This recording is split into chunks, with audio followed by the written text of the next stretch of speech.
국민의힘이 특히 호남 쪽에 굉장히 공을 많이 들였어요. 당대표가 작은 배를 타고 섬마을까지 들어가는 모습도 보이기도 했고 나름대로는 나무 심기라고 표현하면서 열심히 공을 들였는데 일단 현재 상황은 기대와는 좀 다른 것 같습니다. 목표를 30%까지 제시했었으니까요. 지금 상황은 어떻게 좀 봐야 될까요? 박성민 대표님.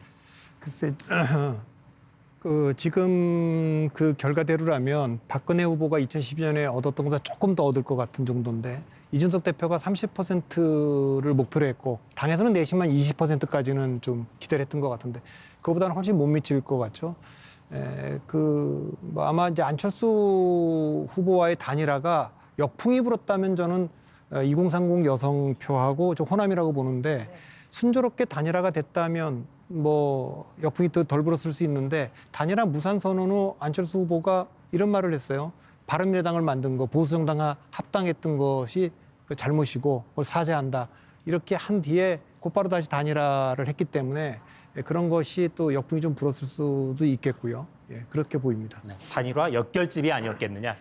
네, 그 문제 하나하고요. 그 부분이 가장 컸고 두 번째는 2030 남성의 표심을 잡으려고 이준석 대표가 굉장히 노력을 했거든요. 근데 이제 그 부분이 여성 혐오를 좀 조장하는 거 아니냐라는 지적이 있었고요.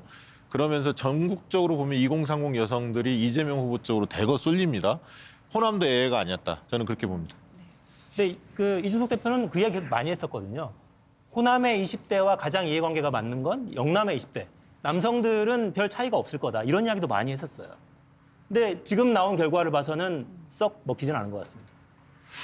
예, 그게 뭐 우리가 상식적으로 생각을 해보면 나도 투표권을 갖고 있고 나도 투표를 하는데 남들처럼 근데 정당이나 후보자들이 나를 무시한다 그러면 기분이 안 좋을 수밖에 없죠.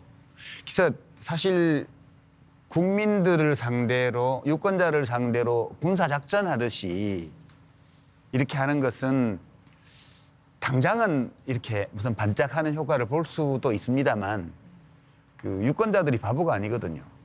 다 생각을 합니다. 그리고 상당히 긴 기간 동안 이루어지는 선거전 전체를 본다면 꼭 무슨 젠더 갈라치기뿐만 아니라 어떤 측면에서든 국민들을 갈라서 득표 전략을 쓰는 거는 그 책임 있는 정당에서는 하면 안 되는 일이었는데 그걸 했다. 이렇게 보는 거고요. 뭐 충분히 얘기했으니까 그 문제는 그만 얘기해도 될 것 같아요. 네. 예. 예, 정말 이번 선거 결과를 또 보면서 아직 뭐 최종 결과가 나온 건 아닙니다만은 YS와 DJ 이후로 영남과 호남이 지역적으로 편이 완전히 갈려가 있는 것. 이건 정말 놀라울 정도입니다. 그 호남이 예컨대 뭐 민주당에 대한 표가 90% 가까이 나온다 하더라도 호남 전부 다 진보 좌파 날 거잖아요. 마찬가지로 보수가 60, 70%가 보수 우파가 아닐 거란 말이에요. 거기는 중도도 있고 좌파도 있고 또 노동 운동하는 인구들도 굉장히 많아요, 영남에는. 근데 이렇게 지역적으로 표가 갈리는 것은 이걸 단순히 우리가 지역 감정으로 생각해야 될 거냐? 난 그게 아니라고 봅니다. 이건 정치인들이 이 지역 감정을 이용하는 거예요. 그래서 그걸 이번에 타파하기 위해서 국민의힘에서는 새로운 전략으로 호남에 집중을 했잖아요. 뭐 이준석 당대표는 말 것도 없고 지금 그 윤석열 후보만 하더라도 이재명의 민주당은 과거 DJ 민주당도 아니고 노무현의 민주당도 아니다. 이걸 계속해서 대냈거든요. 그래서 이 민주당과 과거에 여러분들이 지지했던 민주당을 구별을 해달라.